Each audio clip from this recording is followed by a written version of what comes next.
नेपालमा तपाईँ मान्नुहोस् या नमान्नुहोस् स्वतन्त्र व्यक्तिहरू एकदमै कम हुनुहुन्छ। स्वतन्त्र व्यक्तिमध्येको एकजना म पनि हो।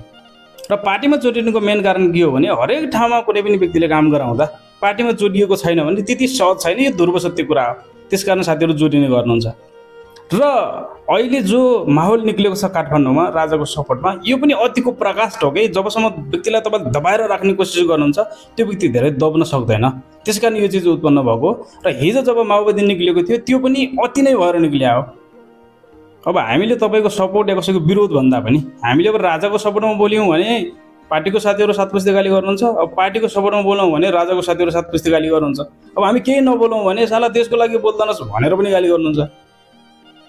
कतातिर देख्दा चाहिँ ठिक पनि भइरहेछ जस्तो पनि लाग्छ, अब कतातिर हेर्दा यो गलत पनि भइरहेछ जस्तो लाग्छ। समस्याको समाधान यो होइन। जबसम्म हामीले यिनी बुढागोरुलाई साइड लगाउँदैनौँ तबसम्म समस्याको हल हुने छैन। मेन कारण भनेको यिनी बुढागोरु हुन् के। जय नेपाल।